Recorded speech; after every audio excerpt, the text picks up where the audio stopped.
soundly beats West Virginia and becomes the #1 team in the country, I'm going to retire the next month. We all know it occurred. We have a few individuals who would like to pay tribute to Doris, and as I indicated to you earlier, Doris has spent 29 years, and when she goes out next week, 11 days. That's pretty good. I admire you. We're going to miss you. The first speaker we have tonight to pay tribute to Doris, whom everybody loves. Doris got to be the best known employee in Red Clay Consolidated School District.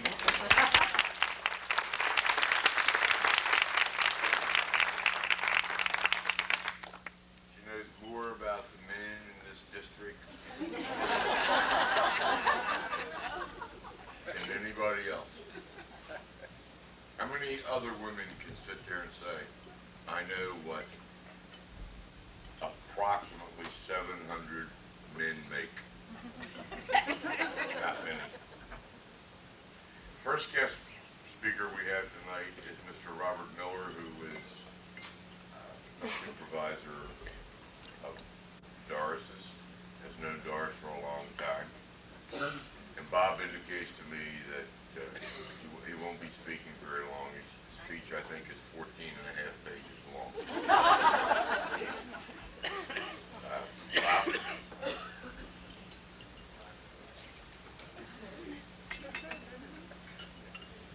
Thank you, Willis. It's not quite that long. Let's see if we can adjust this thing.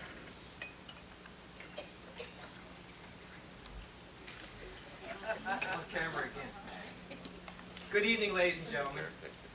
I want to welcome each and every one of you to this lovely facility on this very special and festive occasion. Friends, an old philosopher once said that the human mind is a wondrous thing. The mind starts working the minute you're born and never stops until you get up to speak in public. So, please excuse my use of some notes as I make these remarks about our guest of honor. Ladies and gentlemen, we are gathered here tonight to honor Margaret D. Wolfe. Oh, you thought you were here for somebody else? Well, not everyone knows that the name Doris Webb is a successful alias for Margaret D. Wolfe.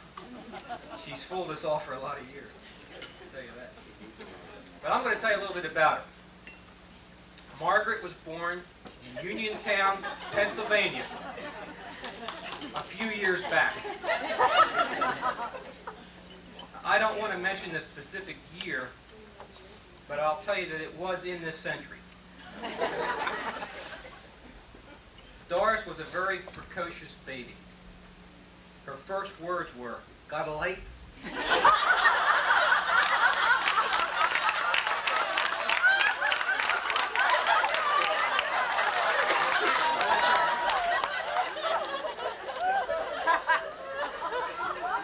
Now, when Doris was a baby, she stayed awake most of the night, but mysteriously always wanted to go back to her room around 4 p.m. each afternoon, a habit that has persisted to this very day.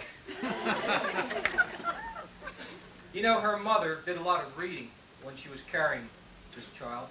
She read David Copperfield, Oliver Twist, A Christmas Carol, Tale of Two Cities. Sure enough, when she was born, little Margaret turned out to be full of the dickens. But in any case, she had a fairly normal childhood, and after completing her formal education, Margaret, as she was then known, began her working career with the United States Department of Agriculture in Washington, D.C. This is the truth. Don't shake your heads.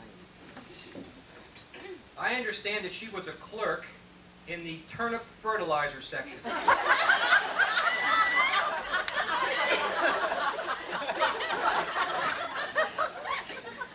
And one of her duties was to send instructions to the Turner farmers on the best techniques of providing natural fertilizer. Who were creative problem solvers, people who would strive for excellence in their assignments.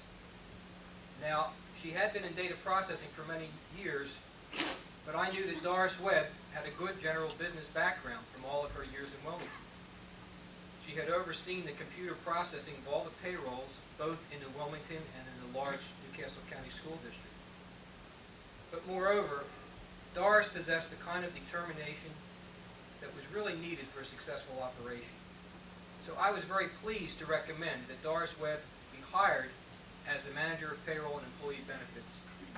And I can tell you all here and now, quite honestly, nothing has occurred in these past 8 years to ever make me regret that decision. One of Doris's strengths has been her ability to deal with many different personalities, both on and off the job. Now, those of you in education know some of the characters that Doris has had to deal with professionally. Even at home, Doris had to deal with some strange characters. Now, Doris had a certain neighbor who kept very weird hours, made a lot of noise, and he polluted the neighborhood. One day, this man haughtily informed Doris that he would be moving. He said, "I'm going to be living in a better neighborhood soon." "So are we," said Doris. "What? Are you people moving too?" he said. "No, we're staying right here." Think about it. You know, Doris has always worked hard at her job, but she enjoyed her time off. Trips to Atlantic City, to various beaches, and so on were always an important part of her life. Now I'm going to tell you about a trip that Doris took to France. And during the course of that journey, she stopped at the village of Lourdes. Has anyone here ever heard of Lourdes, France? Yes. Jack, I know you would have. Okay. Returning to New York, Doris was asked if she had anything to declare, such as jewelry, alcohol, tobacco, or so forth. "Oh, no," said Doris. "Well then, what's in all these big barrels?" said the customs official. "Oh, it's holy water from Lourdes, the village of miracles," said Doris. Customs officer checked the contents of the first barrel and tasted it. "Say, this is 100 proof whiskey, lady." "Glory be to God," said Doris, "another miracle."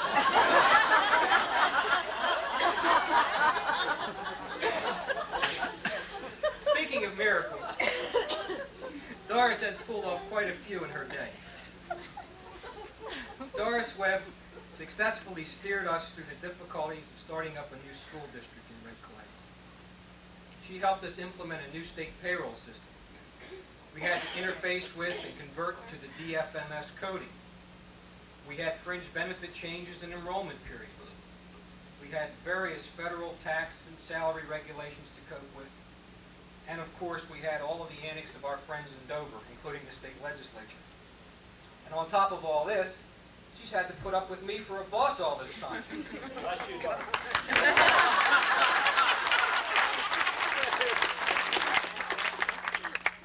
Not very many people could thrive under such conditions, but Doris did.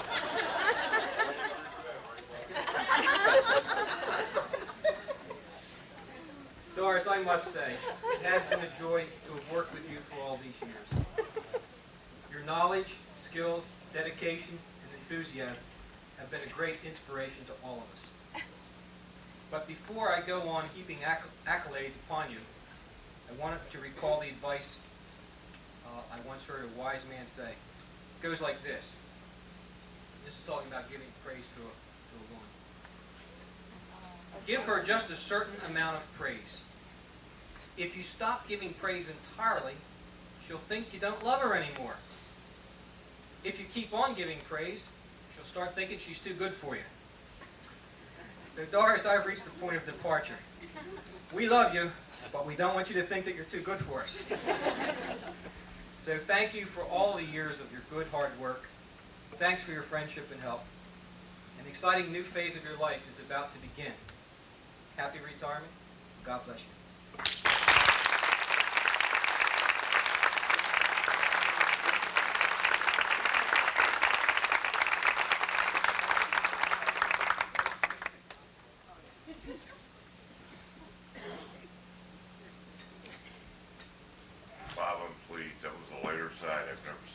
Right